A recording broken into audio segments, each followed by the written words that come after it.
Hi, I'm Mike, and this is not the actual Liliana Heretical Healer or Liliana Defiant Necromancer card. This is me using an iPad because, well, for one, I can't get an actual card because they're not out yet, and that would be illegal. Yeah, can't get those yet. And because my stupid printer won't let me print out a proxy. Apparently it needs ink to work. Who'd have thought that's a thing? Yeah. So yeah, I'm being really cheap and just using an iPad now. This card, though, Liliana, she's been spoiled for a while. She was the first card spoiled out of Magic Origins. And, she's a 3-drop, 2/3 with lifelink to start. And, it's good. And honestly, her flip side, it's not bad. But these are not overwhelmingly powerful abilities. Don't get me wrong, her -8, you get an emblem with whenever a creature dies, return to the battlefield under your control at the beginning of the next end step. That is powerful, but it takes her a while to get there. Unless you have a dedicated proliferation mechanic, don't ever expect anyone to let you get the -8 ability. That said, she is quite good, mostly in the right setting. I wouldn't use her as a general, except unless you're running a solid black deck and you just want to have a Planeswalker as a general who's not Ob Nixilis. That's a very limited list because there's really only one other option that's Ob besides Lily now. The really interesting thing about her, though, is that whenever something dies, she flips. Which means if someone's targeting her as when she's still a creature, the easy way to get rid of that ability is just to, kill something on your field. If you have any sack mechanic, it actually is a save effect for her. Every Planeswalker has a different little thing, but Lily's you can trigger whenever you want, as long as you have a sack mechanic. Heck, you might do that earlier.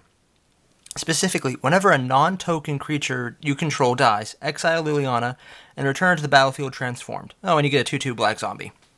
The important part, though, is you can control very easily when she flips, and you can save her from a lot of punishment by doing that.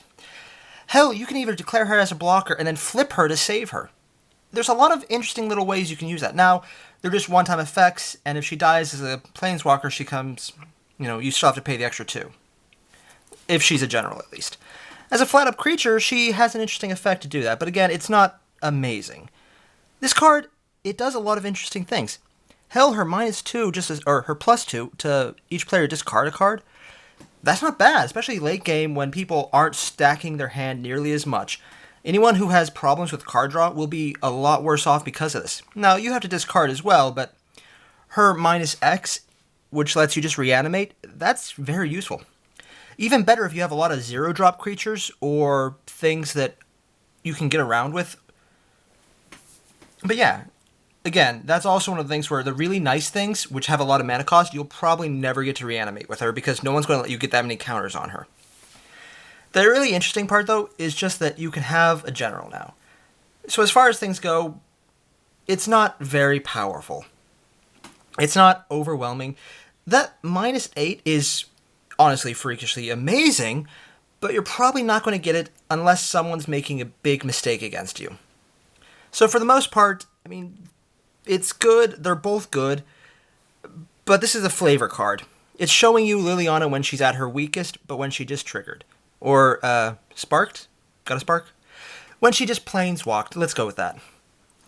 So yeah, thematically, it can't be that powerful. And none of the planeswalkers spoiled really are.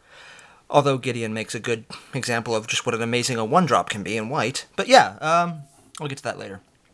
That's pretty much Lily. She's good, but unless you have a dedicated proliferation mechanic to drop her up quicker, I wouldn't recommend it. So yeah, that's the first Planeswalker I covered out of Magic Origins.